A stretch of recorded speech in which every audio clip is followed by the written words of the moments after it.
Morning student, very good morning. जैसा कि आप सभी देख सकते हो कि इससे पहले वाली वीडियो में मैंने आप सभी को हेनरी लॉ बताया था। मीन्स ये फॉर्मूला हमने किया था P इज इक्वल टू के एच इंटू एक्स, जिसमें P क्या था, पार्शियल प्रेशर, के एच था हेनरी कॉन्स्टेंट और एक्स था मोल फ्रैक्शन। हेनरी ने ये लॉ दिया था, solubility of gas and liquid के बारे में बताया था। और ये partial pressure exerted by any gas on liquid surface directly proportional किसके था, डायरेक्टली प्रोपोर्शनल था मोल फ्रैक्शन की। इससे पहले वाली वीडियो में हम यहाँ तक पढ़ चुके हैं। अब आगे मैं अगर आपसे पूछती हूँ, देखो आप इस इक्वेशन को ऐसे लिख सकते हो कि P ऊपर P, नीचे चला गया हमारे पास K H is equal to X. बताओ मुझे, मैं इसको इस जो ये इक्वेशन है जिस पे मैंने टिक लगाया है, इसमें P ऊपर है और के एच मैं नीचे की तरफ ले गई और इज इक्वल टू में क्या आ गया, एक्स आ गया। तो अब आप लोग क्या देखते हो, मैं आपसे पूछती हूँ कि अगर के एच और एक्स आपस में क्या है, इन्वर्सली प्रोपोर्शनल है। इन्वर्सली है तो मीन्स अगर के एच बढ़ता है, एक्स मतलब मोल फ्रैक्शन, और मोल फ्रैक्शन में सोल्युबिलिटी की जगह रखा था हमने, मीन्स के एच बढ़ेगा तो सोल्युबिलिटी घट जाएगी, क्योंकि दोनों किसमें है, इन्वर्सली में। देखो के एच बढ़ने से सोल्युबिलिटी कम हो रही है, तो एक और फैक्टर था जिसे बढ़ने से गैस की सोल्युबिलिटी वाटर में कम हो रही थी, वो टेम्परेचर था। भैया आप बताओ, टेम्परेचर बढ़ने से गैस उड़ रही है, मीन सोल्युबिलिटी कम हो रही है। तो अगर ये दोनों फैक्टर एक जैसे हैं तो क्या हम इन दोनों फैक्टर को एक जैसे नहीं ले सकते, मीन सोल्युबिलिटी दोनों में डिक्रीज हो रही है, तो मीन्स के एच इंक्रीज, टेम्परेचर इंक्रीज। तो मैं यहाँ लिख सकती हूँ कि अगर मैं टेम्परेचर बढ़ाती हूँ तो के एच भी क्या हो जाएगा, बढ़ जाएगा। तो यहाँ से हमें पता चला कि डिफरेंट डिफरेंट गैसेस का डिफरेंट के एच होता है, के एच की वैल्यू क्या होती है, अलग होती है, और टेम्परेचर बढ़ाने से ये के एच भी बढ़ जाता है। अब आप सोचो, आपसे मान लो 4 वैल्यू दी के एच की, आपसे 4 गैसेस लिख दी और ये कह दिया कि जो एक गैस है इसकी सोल्युबिलिटी ज़्यादा है, सबसे ज़्यादा इसकी सोल्युबिलिटी है, तो सबसे ज़्यादा के एच किसका होगा। तो उन चारों गैस में से जिसकी सोल्युबिलिटी सबसे ज़्यादा होगी उसका के एच सबसे कम होगा। ऐसे ही आपसे मान लो टेम्परेचर दे दे और आपसे कहे कि के एच की वैल्यू किसकी ज़्यादा होगी, तो टेम्परेचर बढ़ता है तो के एच भी बढ़ता है, तो आप सबसे ज़्यादा वाली वैल्यू को क्या कर दोगे, उसमें लगा दोगे। तो ऐसे ही मैं बात करती हूँ यहाँ पर, ये तो हमने अभी भी पढ़ा कि जैसे जैसे हम के एच बढ़ाते हैं तो टेम्परेचर बढ़ता है, means higher the value of K H less will be the solubility. And ऐसे ही हम कह सकते हैं कि टेम्परेचर जितना ज़्यादा होगा के एच भी बढ़ेगा। तो ये बहुत सारे ऐसे क्वेश्चन आएंगे जिसमें के एच और टेम्परेचर का रोल होगा, तो आप उन्हें कर सकते हो। अब जो मोस्ट इम्पोर्टेंट पार्ट है वो है एप्लीकेशन, जिसकी वजह से हमने हेनरी लॉ को पढ़ा। भाई किसी चीज़ में कुछ अच्छाइयाँ दिखेंगी, कुछ एप्लीकेशन उसकी दिखेंगी, तभी तो हम उसे पढ़ेंगे। तो अब बेटा ये क्या है, ये जो नोट्स हैं ये हैंड रिटन नोट्स हैं, आप लोग बुक से पढ़ लेना, ठीक है। ये मैंने इसलिए लिख दिया, खुद से इसलिए लिखे हैं ताकि आप लोग बुक से, अभी मैं पढ़ाऊँगी तो बहुत ज़्यादा टाइम लगेगा छोटी छोटी चीज़ को बताने के लिए, इतनी बड़ी बड़ी हम वीडियो नहीं बना रहे आप लोगों के लिए, तो छोटी लैंग्वेज में आपको समझ में भी आ जाए और आप बुक में पढ़ो तो आपको अधिकतर चीज़ें क्लियर हो जाए, और ना हो तो आप कमेंट सेक्शन में लिख ही सकते हो, या फिर स्कूल में आके आप हमसे पूछ लो, आप अंडरलाइन कर दो कि ये समझ नहीं आया था मैडम, यस सर आप हमें ये समझा दो। चलो अब पढ़ते हैं एप्लीकेशन। मीन्स कि गैस की अमाउंट का ज़्यादा घुलना बेटर है किसी चीज़ में, किसी में कम घुलना बेटर है। तो कौन कौन से ऐसे एरिया हैं जहाँ पर उस गैस की अमाउंट ज़्यादा चाहिए, कहाँ कहाँ पर कम चाहिए, तो ये हेनरी लॉ ने ही बताया। अब जैसे हम हैं, हमारी बॉडी में कितनी ऑक्सीजन जा रही है, कितनी, एक बीमार व्यक्ति है उसे कितने की ज़रूरत है, तो उसे कितनी ऑक्सीजन उसे प्रोवाइड करा सकें, ये सब हेनरी लॉ बताता है। तो पहली एप्लीकेशन में बताती हूँ कार्बोनेटेड बेवरेजेस। मतलब क्या है, जैसे मैंने आपको बताया था कि जो पेप्सी की बोतल है, कोल्ड ड्रिंक्स वगैरह, उसमें CO2 को प्रेशराइज करके डाला जाता है, तो एक अमाउंट होती है ना, कि हेनरी ने ये तो बताया था कि जितना प्रेशर दोगे उतनी सोल्युबिलिटी बढ़ेगी, और कितनी अमाउंट में डालनी है वो भी डिपेंड करेगा, तो उतना ही प्रेशर लगाया जाएगा। तो पहला तो ये एप्लीकेशन हो गया। दूसरा एप्लीकेशन की मैं बात करूँ तो ये है फंक्शनिंग ऑफ लंग्स। मीन्स हम जो गैसेस का एक्सचेंज किया जाता है, मीन्स ऑक्सीजन गैस का लेना हो रहा है, हम सांस लेते हैं तो पार्शियल प्रेशर ऑक्सीजन का हमारे लंग्स में बढ़ जाता है, ठीक है।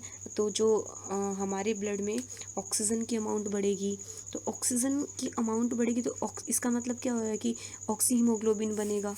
तो जितनी ज़्यादा अमाउंट ऑक्सीजन की बढ़ेगी उतनी अच्छे तरीके से हम सोच पाएंगे, हमारी बॉडी उतनी अच्छे तरीके से काम करेगी। तो जो ये एक्सचेंजेस होते हैं ऑक्सीजन का लेना, CO2 का छोड़ना, तो इसमें भी क्या होता है, प्रेशर में जो डिफरेंस आ रहा है, जितनी ऑक्सीजन की रिक्वायरमेंट है, वो सब कुछ किससे पता लगाया गया, हेनरी लो से। ऐसे ही मैं बात करूँ एनोक्सिया, ठीक है। अब आप लोग देखोगे कि जो लोग हाई एल्टीट्यूड पे रहते हैं, या फिर ये लगा लो कि क्लाइंबर्स वगैरह है, वो जितनी ऊंचाई पर चढ़ते जाते हैं, आप लोगों ने देखा होगा तो अपने साथ में सिलेंडर लेकर जाते हैं। तो अगर मान लो होता क्या है कि वो सिलेंडर क्यों लेकर जा रहे हैं, ऑक्सीजन गैस का और नाइट्रोजन का, अगर वो हाई एल्टीट्यूड पे गए, हाई एल्टीट्यूड पे जैसे जैसे जाते हैं वैसे वैसे क्या हो जाता है, प्रेशर की अमाउंट कम। अब प्रेशर कम मिला, मतलब प्रेशर कम मिला मीन्स ऑक्सीजन की लेवल वहाँ कम हो गई ना। ऑक्सीजन की लेवल कम हुई, ग्राउंड लेवल से वहाँ ऑक्सीजन कम अमाउंट में मिल रही है, मीन्स कंसंट्रेशन ऑक्सीजन की कम हो रही है ब्लड में, इतनी अच्छी तरीके से नहीं पहुँच पा रही जितनी हमें ऑक्सीजन चाहिए। तो हम अंदर से कैसा फील कर रहे हैं, वीकनेस फील हो रही है, इतने अच्छे तरीके से हम सोच नहीं पा रहे हैं। तो उसको हम बोलते हैं, मीन्स एब्सेंस ऑफ ऑक्सीजन जो होती है उसे हम बोलते हैं एनोक्सिया। एनोक्सिया एक डिसीज़ है जो ऑक्सीजन की कमी की वजह से होती है। तो जितना ही ऑक्सीजन की कमी होगी उतनी हमारी जो थिंकिंग एबिलिटी है वो कम हो जाएगी, उतना हम कम सोच पाएंगे, और हो सकता है अल्टीमेटली इससे ऑक्सीजन बिल्कुल ही ना ले पाए तो इससे किसी व्यक्ति की डेथ भी हो सकती है। तो हमारे पास ये इसमें एक और एप्लीकेशन आती है, वो मैंने लिखी नहीं लेकिन मैं बता देती हूँ आप लोगों को, ताकि आप लोग बुक में पढ़ो तो आप लोगों को पता रहे कि ये बतानी है मुझे आपको। तो देखो आगे मैं बात करती हूँ यहाँ पर। हाँ, तो मैं आप सभी को बता रही थी एक और एप्लीकेशन। तो वो एप्लीकेशन जैसे कि वो है, आप लोग बुक में देखोगे तो एक डाइवर्स के बारे में बताया हुआ है। देखिए, एक तो होते हैं स्विमर, एक होता है डाइवर, है ना। डाइवर जो होते हैं वो अंदर तक तैरते हैं, स्विमर ऊपर ऊपर तैरते हैं। तो जो डाइवर है जब वो नीचे की तरफ जाते हैं, गहराई में जाते हैं, पानी की गहराई में, तो होता क्या है, अभी आप लोगों से मैंने बताया है कि जैसे ही कोई पर्सन ग्राउंड लेवल पर होता है, ग्राउंड और से एल्टीट्यूड की तरफ जाता है तब प्रेशर कम होता है, ऐसे वो ग्राउंड लेवल से नीचे की तरफ जा रहा है तो प्रेशर बढ़ जाएगा। तो मीन्स जैसे जैसे वो नदी में नीचे की तरफ जाता गया, ठीक है, तो वैसे वैसे उसे जो प्रेशर था वो क्या हुआ, उससे बहुत ज़्यादा मिलता गया। मीन्स प्रेशर का एक अमाउंट में होना सही होता है, क्योंकि प्रेशर का बढ़ना मीन्स ऑक्सीजन लेवल है वो बढ़ जाना। तो ऑक्सीजन लेवल इतना भी नहीं बढ़ना चाहिए जितना कि हमारी लिमिट से बाहर हो, लेकिन चलो वो ऑक्सीजन और जो होती है उसकी अमाउंट बढ़ती जाती है, वहाँ तक तो सीमित चल भी जाता है। लेकिन जैसे ही वो ऊपर आता है तो अचानक से क्या होता है कि उसकी बॉडी में बैंड पड़ जाते हैं, क्योंकि ऑक्सीजन की अमाउंट नीचे ज़्यादा थी और ऊपर आया तब उसे ऑक्सीजन क्या मिली, कम मिली। मींस प्रेशर का डिफरेंस हो गया ना, पार्शियल प्रेशर नीचे की तरफ बहुत ज़्यादा है और ऊपर की तरफ बहुत कम है, तो एक डिफरेंस आ गया। प्रेशर का डिफरेंस आने से उसकी बॉडी में क्या हो गए, क्या कहते हैं उसे, कि बैंड्स पड़ गए। अब इसका मतलब ऑक्सीजन की ज़्यादा होना भी हमारे लिए हानिकारक है, हार्मफुल है, कम भी। तो क्या किया जाता है, जब वो नीचे की तरफ जाता है तो वो अपने साथ जो सिलेंडर होता है उसमें ऑक्सीजन गैस, उसमें नाइट्रोजन गैस और साथ में हीलियम गैस लेकर जाता है। हीलियम गैस जो होती है वो इसके ऑक्सीजन के लेवल को मेंटेन करके रखती है। तो अगर इसका लेवल मेंटेन रहा तो मतलब ऊपर आते वक्त उसे ऐसा फील नहीं होगा, या फिर नीचे जाते वक्त उसे इतना ज़्यादा प्रेशर जो है, जो इतना फील हो रहा है वो नहीं होगा, क्योंकि हीलियम उस प्रेशर को क्या रखेगी, बैलेंस करके रखेगी। तो इसकी वजह से वो जब ऊपर आएगा तो वो सही महसूस करेगा, इतनी ज़्यादा बीमार या फिर कोई बीमारी अंदर ऑक्सीजन की अमाउंट का ज़्यादा या कम होना ऐसा महसूस नहीं करता। तो ये तो थी हमारी एप्लीकेशन। आप चाहो तो और एप्लीकेशन पढ़ सकते हो, आपको मिल जाएंगे बुक्स में, ठीक है। और जो समझना है, जो भी एप्लीकेशन समझना है आप पूछ सकते हो इजीली। तो ये था हमारा कि कहाँ ऑक्सीजन की अमाउंट ज़्यादा या कम करनी है तो क्या किया जाता है, ये सब हेनरी लो ने हमें बताया। इस वजह से हम हेनरी लो को हम पढ़ते हैं और इम्पोर्टेंट भी मानते हैं। लेकिन कुछ लिमिटेशंस भी हैं इस लो की, लिमिटेशन हैं जो कि इस जहाँ जहाँ वो लॉ जो है हेनरी लॉ, वो हम नहीं अप्लाई कर सकते। लिमिटेशन क्या है तो इस हेनरी लॉ की, पहली लिमिटेशन की अगर मैं बात करूँ, आप ही सोचो, आप HCl गैस की बात कर रहे हो कि HCl को आप वाटर में डिज़ोल्व कर रहे हो। HCl वाटर में डिज़ोल्व होते टूट जाएगी किसमें, H पॉजिटिव में और Cl नेगेटिव में। तो आप मुझे एक बात बताओ कि हमें इस गैस की अमाउंट निकालनी है वाटर में, और वो गैस ही नहीं बची, आयंस में टूट गई, तो क्या हम कभी उस गैस की अमाउंट का पता कर पाएंगे? मीन्स जो गैस हमने डाली है, उस गैस को वाटर में डालते ही वो गैस डिसोशिएट हो गई, तो डिसोशिएट होने से हमें गैस का तो पता ही नहीं चला कितनी अमाउंट में डाली, डिज़ोल्व जो है मतलब केमिकल चेंज आ गया। हम फिजिकल चेंज पढ़ रहे हैं, सोल्युबिलिटी के फैक्टर पढ़ रहे हैं कि सोल्यूबल होनी चाहिए, बट यहाँ तो बॉन्ड टूटने लग गए।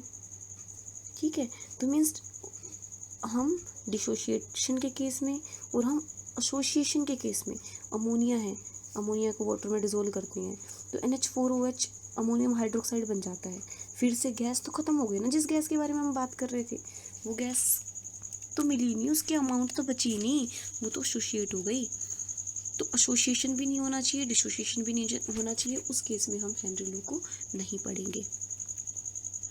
आगे वही बात आ गई फिर से, दूसरी जो लिमिटेशन है वो क्या है कि pressure of gas is not too high. अभी बताया मैंने, इतना भी प्रेशर ना हो कि प्रेशर का जो डिफरेंस है, जैसे कि वो मैंने डाइवर का एग्जांपल लिया था, डाइवर्स जो होते हैं प्रेशर बहुत ज़्यादा बढ़ जाता है।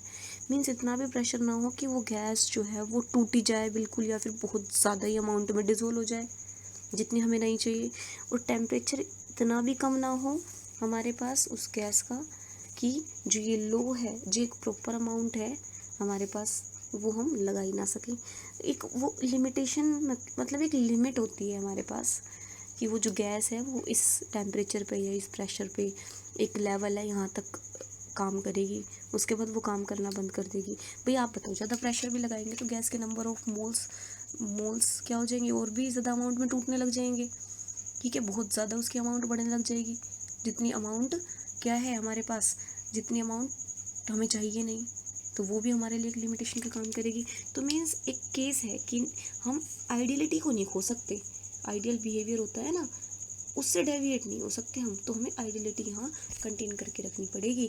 ये थी हेनरी लॉ की लिमिटेशन, मैंने लिख भी दी है लिमिटेशन, आप लोग पढ़ लेना। यहाँ पर हेनरी लॉ ख़त्म हो जाता है हमारे पास।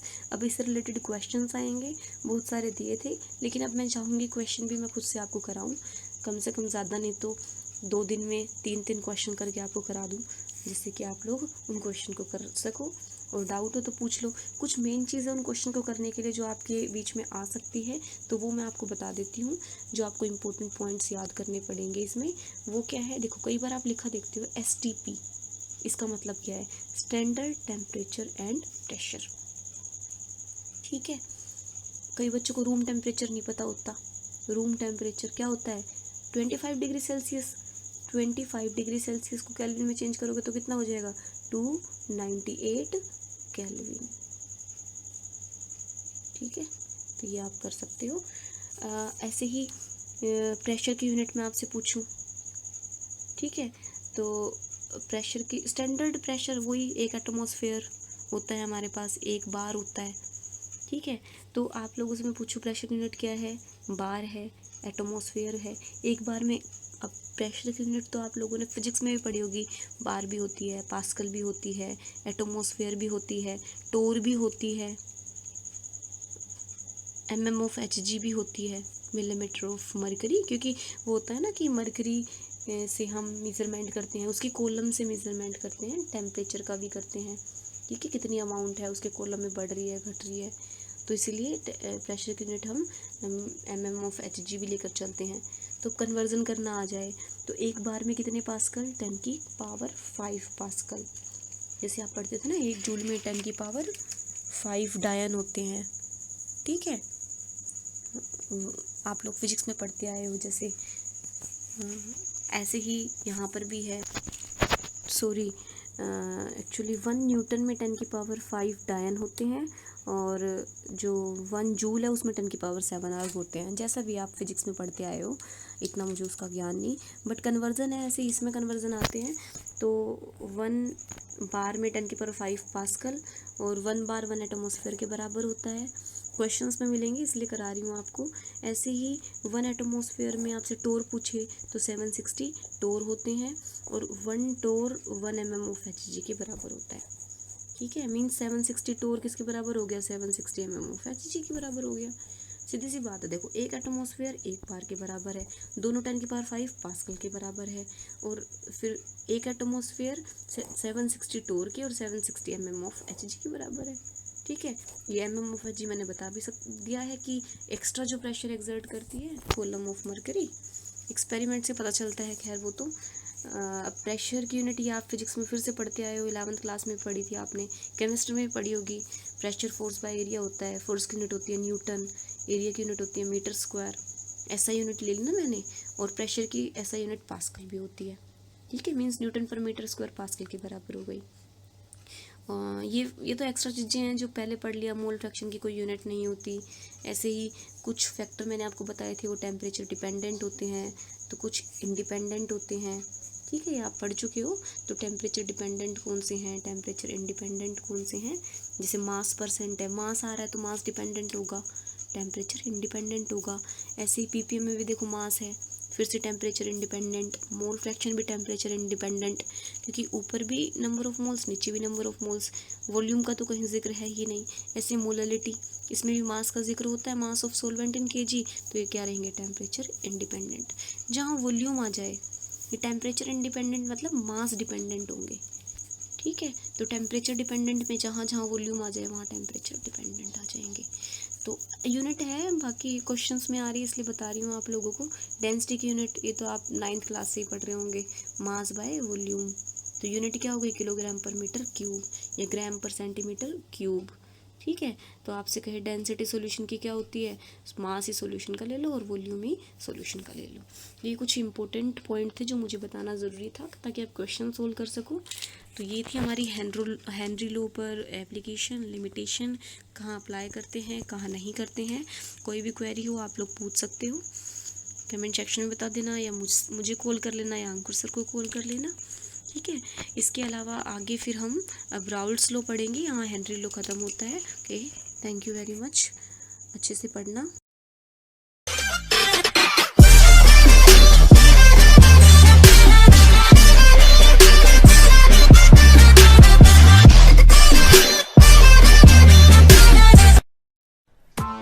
Press the bell icon on the YouTube app and never miss another update.